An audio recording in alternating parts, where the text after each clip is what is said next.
नमस्कार, हिमाचल तहलका न्यूज़ में आपका एक बार फिर से स्वागत है। मैं हेमंत राणा आज आपको लेकर आया हूं रक्कड़ CHC रक्कड़ में। यहां के स्थानीय वासियों ने काफ़ी जद्दोजहद से इसको CHC का दर्जा तो लिया है, लेकिन अभी भी ये CHC से कहीं भी मेल नहीं खाता, जो कि यहां के लोगों को शिकायत भी है। हालांकि इस वक्त अस्पताल के अंदर 3 डॉक्टर मौजूद हैं, लेकिन CHC के हिसाब से यदि देखा जाए तो 3 डॉक्टर भी यहाँ पर कम हैं। साथ ही जो 4 क्लास स्टाफ है, 2 लोगों का स्टाफ है, जबकि सामुदायिक स्वास्थ्य केंद्र का मतलब कि रात को भी इसका खुलना 24/7 माना जाता है, जिसके चलते जो है एम्प्लॉयज़ जो कि रात को रहने वाले एम्प्लॉयज़ होते हैं, उनकी यहाँ ज़रूरत रहती है, क्योंकि अकेले डॉक्टर का इस ड्यूटी पर रहना यहाँ ठीक नहीं है, सही नहीं रह सकता।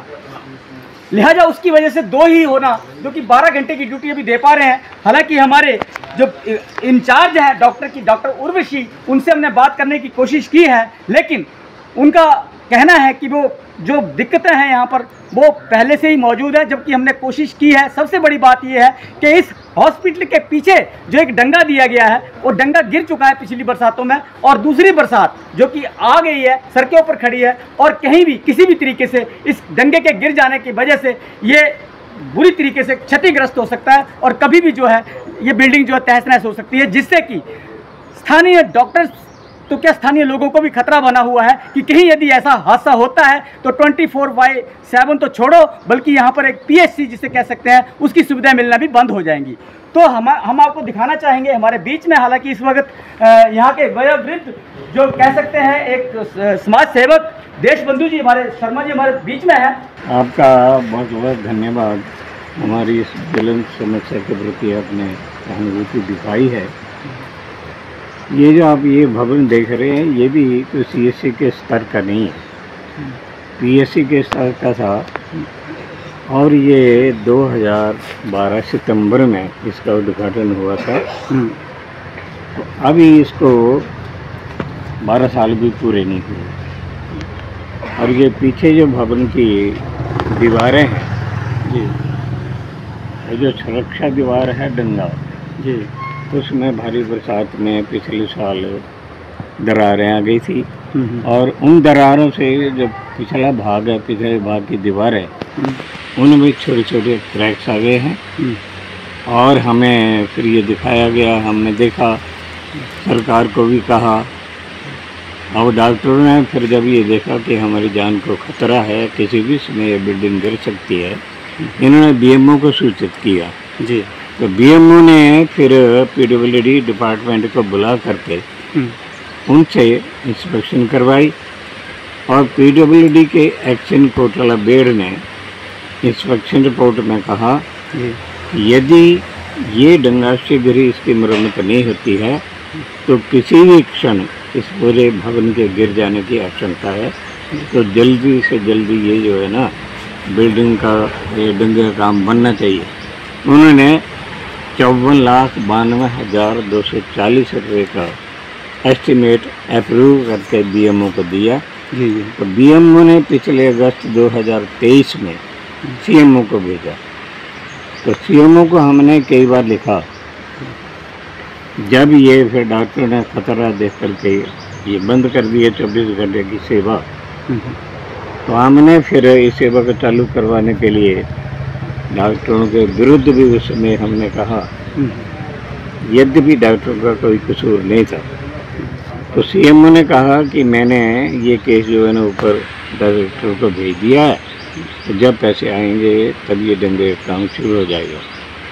डायरेक्टर को पता किया तो डायरेक्टर ने कहा कि ये पॉलिटिकल कोई सिफारिश आए, क्योंकि कंस्टिट्यूंसी अपोजिशन की है, और अपोजिशन के कंस्टिट्यूंसी में हमें इंस्ट्रक्शंस हैं कि कोई रूलिंग पार्टी का नेता कहे कोई, तब एस्टीमेट सैंक्शन होगा। ये मैंने किसी शिमला से अपने मित्र को कहा था जाने के लिए। फिर हमने 1100 पर शिकायत की, तो 1100 पर ये आया कि CMO ने फिर उसने डायरेक्टर ने 1100 की सूचना ये दी कि मैंने अब ये केस प्रिंसिपल सेक्रेटरी को भेज दिया 1 जनवरी 2024 को। अक्टूबर को भेजा था और प्रिंसिपल सेक्रेटरी को जनवरी 2024 में। अब ये कहते हैं कि ऊपर से वित्त मंत्री से सैंक्शन आएगी तब डंगा लगेगा। 1 साल अगस्त 24 में पूरा हो जाएगा।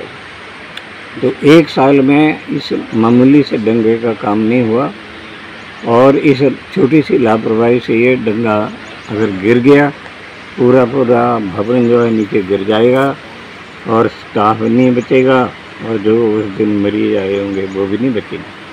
Chief justice of Himachal Pradesh, उनको एक बाई नेम मैंने रजिस्टर्ड पत्र लिखा, उसमें सारी घटनाएं MS रामचंद्र राव जी सारी घटनाएं का वर्णन करके उनको 15 जुलाई को वो मिल चुका है।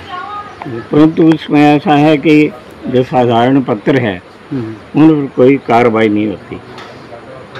तो हम सोच रहे हैं कि अगर कोई कुछ न हुआ तो हम जनहित याचिका दायर करेंगे। परंतु बड़े दुख की बात है कि एक दंगे के कारण ये करोड़ों की बिल्डिंग ध्वस्त हो जाए, तो इससे ज़्यादा सरकार के लिए, विभाग के लिए शर्म की बात कोई नहीं हो सकती। तो मेरा विभाग से और सरकार से, विशेष करके मुख्यमंत्री जी से यही निवेदन है कि आपके घर के पास का स्वास्थ्य केंद्र है और अम्ब से लेकर के नादौन तक सड़क के किनारे का एकमात्र स्वास्थ्य केंद्र है। बाकी सुविधाएं नहीं हैं आजकल तो ना सही, परंतु ये जो PSC की बिल्डिंग है, अभी CSC की बिल्डिंग भी नहीं है, तो ये सुरक्षित रह सके, इसलिए जल्दी से जल्दी शीघ्र कदम उठा करके ये जो एस्टीमेट सेंक्शन करके काम लगवा देना चाहिए।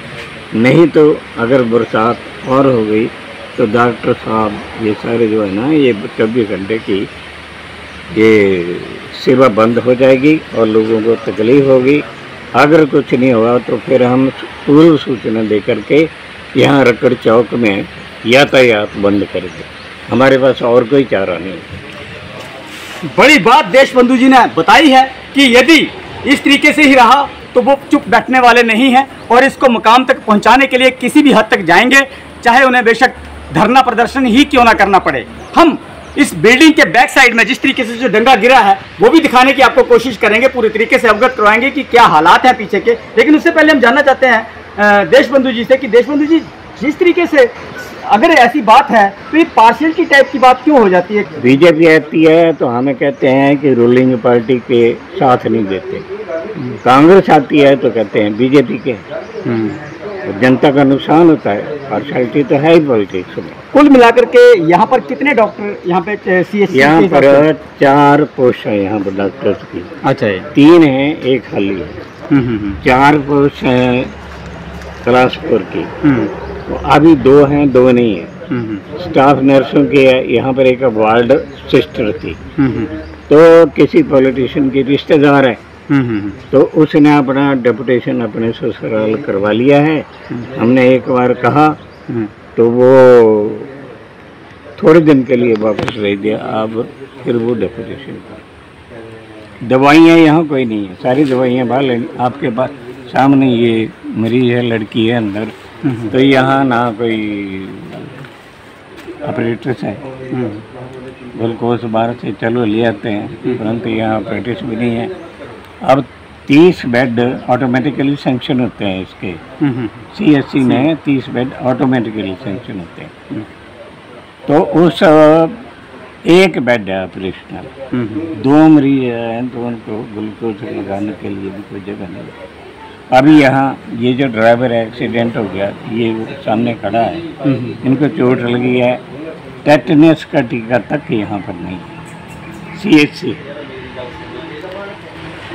बड़ी बात है कि देशबंधु जी ने बड़ी बारीकी से इस चीज़ को समझाया है। हालांकि अभी हम जानना चाहेंगे कि रात को जो यहाँ डॉक्टर रहते हैं, और जबकि बताया जा रहा है कि मेडिसिन भी जो यहाँ पर बिल्कुल नहीं है, ये भी बड़े अफसोस की बात है, क्योंकि CSC में काफ़ी मेडिसिन जो है इस हिसाब से आनी चाहिए ताकि लोगों को सुविधा मिल सके। लेकिन 70-80 दवाइयों की लिस्ट लगी होगी जो फ्री मिल गई। हम एक बात आती नहीं है, दवाइयाँ आती नहीं। अच्छा जी, सप्लाई नहीं।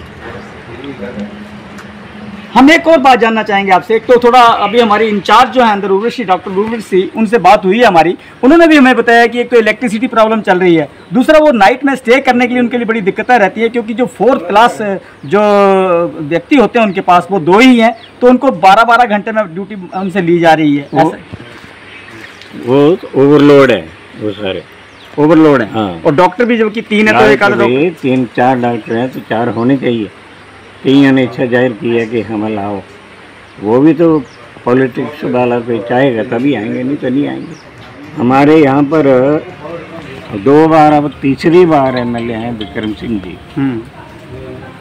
मेरे से तो उनके संबंध अच्छे इसलिए नहीं है कि वो हमारे अस्पताल को चाहते नहीं हैं, पर जो उनके नज़दीकी थे, पहले मंत्री भी थे, अभी मैंने उनको संदेश पहुंचाया कि जो MLA प्रायोरिटी का आपकी प्रायोरिटी होती है, उसमें रक्कड़ के अस्पताल की बिल्डिंग के लिए आप धनराशि के लिए लिखो, यहाँ प्रायोरिटी दो।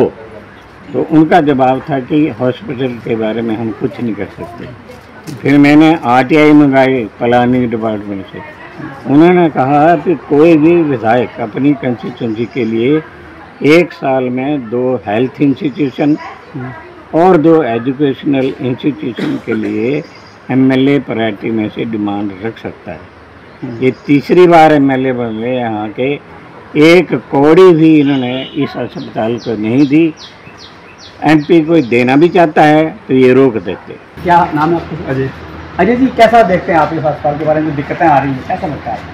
जिस हिसाब से ये हॉस्पिटल का दर्जा है उसके हिसाब से तो यहाँ ना मेडिसिन है, ना कुछ मेडिसिन मिलनी चाहिए यहाँ, बिल्कुल ड्रिप तक मिलती, ना ग्लूकोज है, ना कुछ है। क्या राजनीति का शिकार है, कुछ ऐसा मालूम पड़ा? हमें तो ये लगता है कि कोई भी सरकार आई है, रक्कड़ स्टेशन जो राजनीति का शिकार लगता है हर बारी। क्या नाम है जी आपका? सुलोचना जी, बताएंगे आप कैसा लगता है अस्पताल में आकर के? यहाँ पर तो बहुत प्रॉब्लम है। बहुत प्रॉब्लम है। हाँ, कोई भी पेशेंट आ जाए ना, फिर सही इलाज नहीं होता सही तरह से। अच्छा जी। स्टाफ तो चाहिए पूरा। बिल्कुल बिल्कुल। और दवाइयाँ भी चाहिए। अभी भेज रहे हैं, टांडा जाओ, फलानी जगह जाओ, है ना। अच्छा जी। थोड़ी प्रॉब्लम हो तो भी भेज देते हैं। अच्छा। प्रॉब्लम तो है।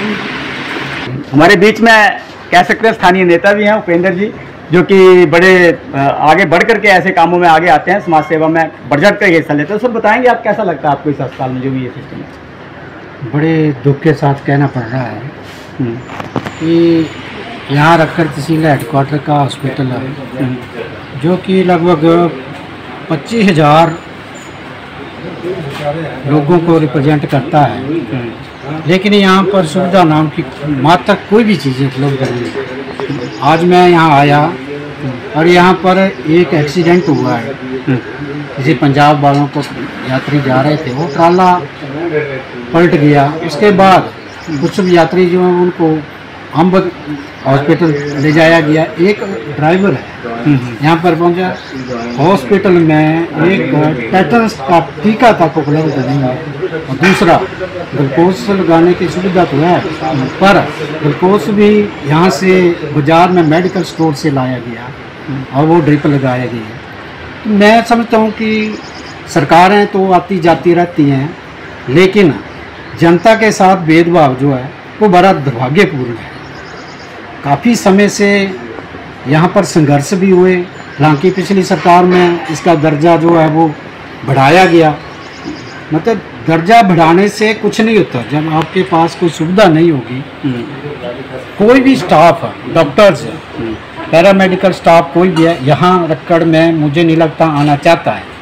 कारण उसका पहले तो ये बिल्डिंग सेफ नहीं है, अगर इसकी सेफ्टी भी हो जाए तो भी डॉक्टरों को कुछ हौसला हो जाएगा, वो अब मरीजों को सही तरीके से देख सकेंगे। अगर देखने वाला ही असुरक्षित है, उसकी सुरक्षा करने वाला कोई नहीं है, तो वो आने वाले उन मरीजों का इलाज कैसे करेगा। हमारी गुजारिश रहेगी हिमाचल सरकार से, क्योंकि मुख्यमंत्री जी हमारे पास के यहाँ से मात्र 14-15 किलोमीटर उनके घर हैं, वो यहाँ से जाते आते में रहते हैं। यहाँ से नेशनल हाईवे पे ये हॉस्पिटल जो है वो यहाँ है, तो इनका आना जाना भी इस रूप से रहता है। मेरी उनसे गुजारिश है कि आपको भगवान ने समय दिया है, हमारी इस इलाका वासी लोगों की यही एक मात्र डिमांड है कि यहाँ से नदौन और यहाँ से देरा